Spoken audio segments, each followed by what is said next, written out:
Okay, so you have discovered Planetside 2, and by now you also know how to get started. The final step is to improve as a player. Do you want to know more about this? Then stay tuned.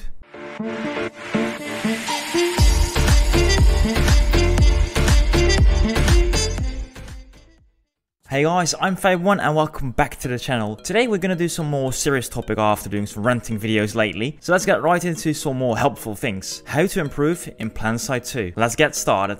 Before you can really enter the battle, we need to do some tuning. To start improving, I want the FPS to be as optimal as possible. We're not only going to improve you, we're also going to improve your PC. It might maybe be helpful to also overclock some components of your PC, but often you will revoke your warranty. I'm not going to risk that. We're gonna do some easy steps without any hacking, without any tweaking really, to improve your FPS using the ini file. This ini file basically stores your settings for the game and is stored somewhere in your Planetside folder. If you're like me and use Steam to install Planetside 2, then you can follow me in the following steps. First you go to your Steam folder, your Steam library in this case, is a standard name. Then we go to Steam apps and you follow up by going to common. Then you will find somewhere Planetside 2. Press Planetside 2. Next you'll find a lot of different files, but you're looking for the UserOptions file or the .ini file. You can go to the U or just search in the complete folder for UserOptions or .ini and then press double click to open. It might ask to open Notepad, but just go ahead, that works fine. Once open it will see things like display, mode, full screen mode, rendering, overall quality. Typical things for settings menu. You might have seen it already if you played in the settings menu of Planetside. Now I advise you to go to my description. In there you'll find a link to a pastebin website where you'll find a copy paste of a certain ini file which I really recommend. It's made by Thel and he makes Planetside content on YouTube and also streams on Twitch occasionally, but in general he's just a very good player. Personally I really like his settings and I would advise you to at least look at it and take away what you like from it. Most importantly, and I'm going to do it myself right now in the video, I want you to copy display and rendering. These are the most important parts to increase your FPS in game. Once copy pasted in the user option file, you might want to look to some things. Specifically, Thel is using a full HD screen, so 1080p resolution, and you might want to change that to your personal resolution. I've got a 1440p screen, so I changed it to that. But if you've got a 4K screen or a lower resolution screen, change it to whatever you're using.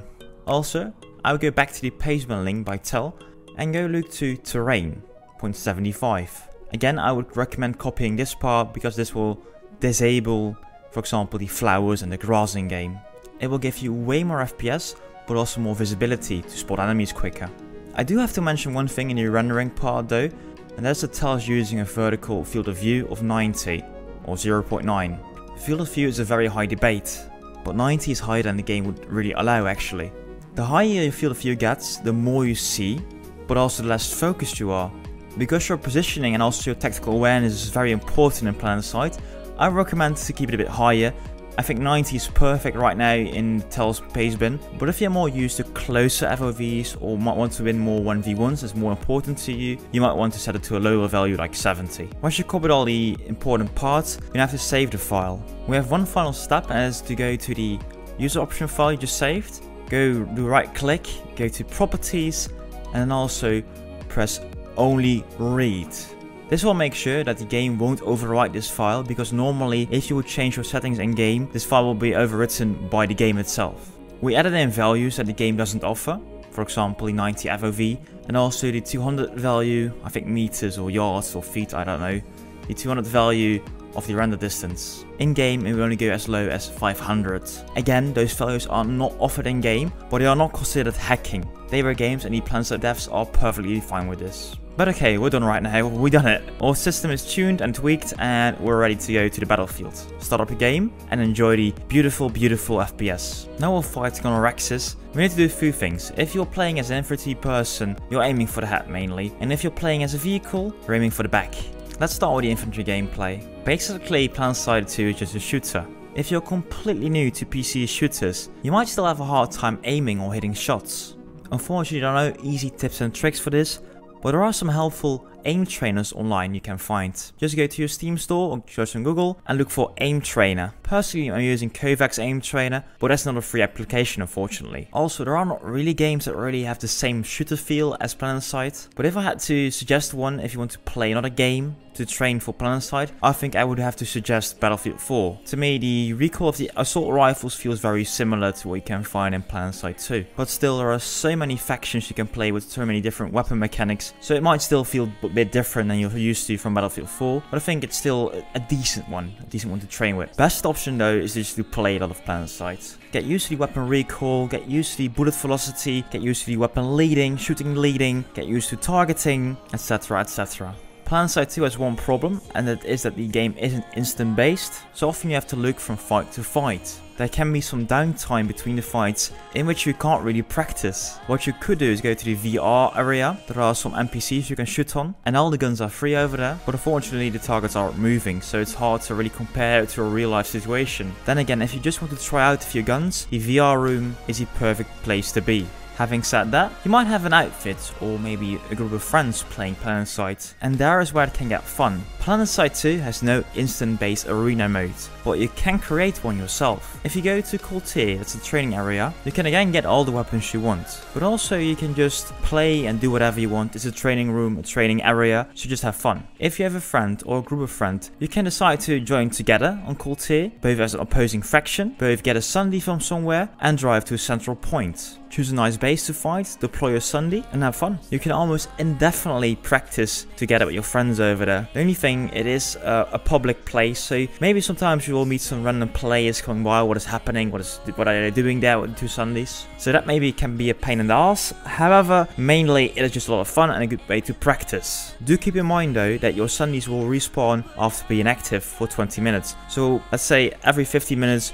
go inside your Sunday. Just go inside the tower or in the front seat, so at least your Sunday won't despawn. It's the best and quickest way to have a lot of action and train a lot in 1v1, 2v2, 3v3, whatever. Also, just have a lot of fun playing with friends and doing some crazy stuff, trying out new things, and just in general improve your aim, improve other stuff, and try to be the best. Then to go on to vehicles. For vehicles, there aren't really aim trainers. Luckily though, we have this company making games called World of Tanks, World of Warplanes, and also World of Warships. However, there are no boats in Planetside 2, so disregard that one. But they make a lot of free titles concerning vehicles. If you played that game before, it might have been a good training for you. Again, in no way these games have really similar gameplay, the same feel of the tanks, the same feel of the planes, but there are some similarities. It can't hurt to practice there, especially since you can't always spawn a tank if you only want to play vehicles. Tanks and vehicles in general cost nanites, and those only replenish over time, so you can more quickly go back into battle with your tank or your plane. But sometimes you will have some downtime, so you could maybe just go out and play some bit of infantry. If you want to excel as a pilot, if you want to fly planes, then my biggest tip for you is try to practice during air anomalies. During air anomalies, there's an alert happening on the continents from time to time. It is free to spawn a plane. If you want to practice, this is the perfect time. Also, since during the air anomalies, a lot of less experienced pilots are flying at the same time. To make it even more perfect, all these pilots are centered around this big orbital thing hanging in the sky, trying to hack something, or I don't know how it exactly works, but they're all centered at the same location, so it's easy to find them and easy to fight them. We've now talked a bit about the infantry and also the vehicles, but I want to go to an important part for both things, and that's movement and positioning. The first big tip that saved me from many deaths is think before you act. There are in-game many tools to know about your environment. For example, the minimap. By pressing H on default, you will enlarge in your minimap. And also you can use the scroll wheel of your mouse to zoom in or zoom out of the minimap to see the details of the map. When somebody shoots and is not using a silencer, they will pop up on the minimap. Not many people are using silencers, but just be aware of some people not showing up on the minimap. When you are closing, for example, a doorway, and you see that on the other side of the doorway there are a lot of red dots blinking, don't just rush in blindly. Think before you act. How are you going to engage? Where's the cover? You can have a godlike aim, but if you can't even reach your cover, you might get shredded to pieces before you can even start to aim. I know Planetside 2 is a quite quick game, but there is a quite high TTK, or better known as the time to kill, or the time to die in this case. If you're getting shot, don't panic. Take your time and aim for the head. Hitting the head head is so much more important than just hitting a few shots on the body. There are even ways to make headshots more rewarding by using, for example, implants or armor, but this is a topic for another video. Same is again true for the tank. The back armor is way weaker than the front and the sides. If you're getting a shot on the front, take your time and try to maneuver to the back. Try to outsmart your opponent. Look at the environment, where are rocks you can find cover behind, where are trees that block the enemy's vision, use it cleverly. Well, planes is a bit harder because in the sky there is less environment, but still you can maybe try to maneuver close to some mountain tops, get cover behind biolabs or whatever. Then I want to go back to the infantry again, because sometimes people forget to use one thing, and those are the utilities. Standard, you have frag grenades, and those are amazing to push on people, especially in close environment like buildings. Grenades really push people to a certain spot. If you want to engage aggressively, you can still use grenades to just push people to a certain spot and then maybe wait for them with a gun somewhere else. You can also though use it defensively. If you're hit and you want to take cover in a corner and you don't want them to rush in, maybe throw a nade into the hallway so that at least the enemy can't push you. Talking about utilities, I also want to point out the importance of, for example, the med kit. If you're in a fight, don't forget to use your med kits from time to time. Your life is very precious. Sometimes you might be very close to getting a kill, but you just didn't get the last final shot. You might be tempted to just go rush in and try to finish him or her, but that might not always be the good idea. There might be some other guys waiting for you over there too. Your life is precious. Use that med kit and live to fight on another day. You know, I've got some basic tips how to improve, but you only need to use it in practice. And also you need to show yourself that you're using these tips. Are you engaging cleverly? Are you using your utilities? Are you really aiming for the head, taking your time for getting the good shots? Probably if you're playing you think, yeah, I'm doing pretty fine. But the best tip I can give you right now is self-reflection. Go ahead, use for example the Shadow Play by Nvidia or the Relive by AMD to record your gameplay and watch yourself back. Every time you die, think about what could I have done better. Was it the aim? Was it positioning? Was it the tactic when I engaged? Often you will see that the engagements you find are pretty similar. People tend to think alike. And often you will see there are just a few options. Sometimes you just die because there weren't any options left. But at least think about it. I've been doing this for at least the last 100 hours I play Planetside 2. I will first think, then act, and afterwards rethink what should I have done. Rewatch my footage and just think again. To me it seems like a very fast way to improve, and my KD has really improved since then. But what do you use to improve yourself? Or do you think some tips I gave are not really important? Just let me know in the video, and like always, like and subscribe, and I will see you soon with some more content.